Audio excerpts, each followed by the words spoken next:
성도 여러분 안녕하세요. 매일 하나님 만나 말씀의 만나를 공급받는 매일 만나 시간입니다. 오늘 본문은 이사야 3장 1절에서 12절 말씀입니다. 본문 말씀을 보기 전 먼저 사랑의 반대말은 무엇일까요? 많은 사람들은 미움이라고 생각하는데 미움이 아니라 유기입니다. 유기견이라는 말을 들어보셨을 터인데요. 유기라는 말은 버려두고 내버려 둔다는 의미입니다. 출애굽 때에 애굽 왕 바로의 마음을 하나님께서 완악하게 하셨다고 하셨습니다.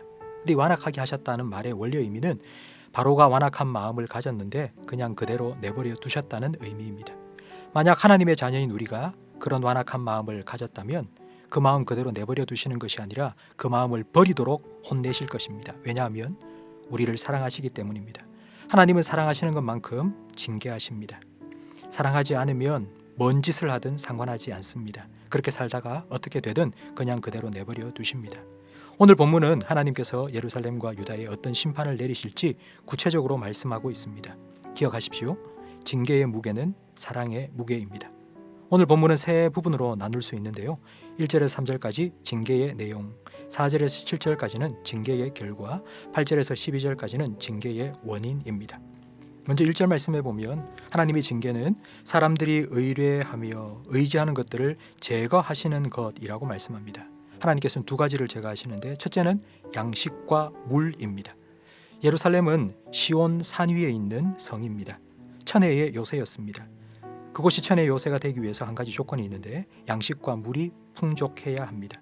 하나님께서는 그것을 끊어버리겠다 말씀하십니다. 그리고 둘째는 2절과 3절 말씀에 군사 지도자, 정치 지도자, 종교 지도자, 나라의 각계를 이끌어오던 지도자들을 제거해 버리겠다고 말씀하십니다.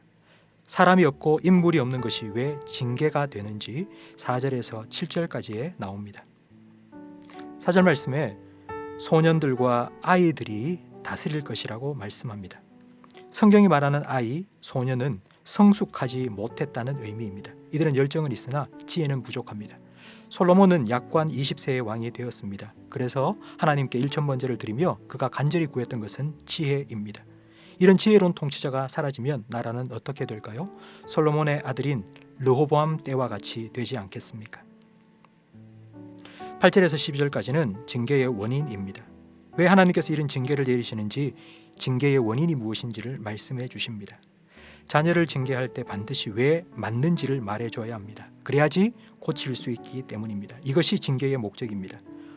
어제 잘못한 것에 대한 처벌만이 아니라 내일 더 잘할 수 있도록 회복시키는 것, 그것이 징계의 목적입니다. 8절 말씀에 그들의 언어와 행위가 하나님을 거역했기 때문이라고 말씀합니다.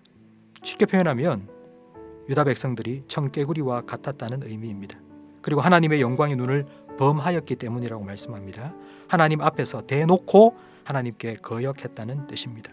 근데 10절에 보면 모든 예루살렘 사람들이 하나님께 다 거역한 것은 아닙니다. 의인들이 있습니다. 하나님의 말씀에 순종하며 살아가는 의인들은 행위의 열매를 먹을 것이라고 말씀하십니다.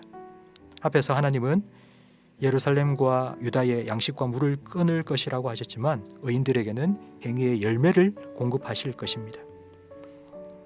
오늘 본문 말씀을 다시 한번 점검하는 질문입니다. 하나님께서 예루살렘과 유다를 징계하신 방법은 무엇입니까? 예루살렘과 유다가 이런 징계를 받은 원인은 무엇입니까? 우리 함께 기도하실 때에 하나님보다 물질과 사람을 더 의지하고 의뢰하지 않는 그런 순전한 믿음을 달라고 기도하시기 바랍니다. 우리나라의 정치, 경제, 법률, 국방, 문화 모든 분야에 하나님 마음에 합한 지도자, 하나님 주신 지혜로 다스리는 지도자들을 세워달라고 기도하시기 바랍니다. 그리고 우리 자녀들 중에 이런 지도자들이 배출될 수 있도록 기도해 주시기 바랍니다. 오늘도 하나님을 거역하는 세상 속에 살아갈 때에 하나님의 말씀에 순종하는 의인으로 살아갈 수 있도록 성령으로 하나님의 말씀을 기억나게 해주시고 생각나게 해달라고 기도하시기 바랍니다.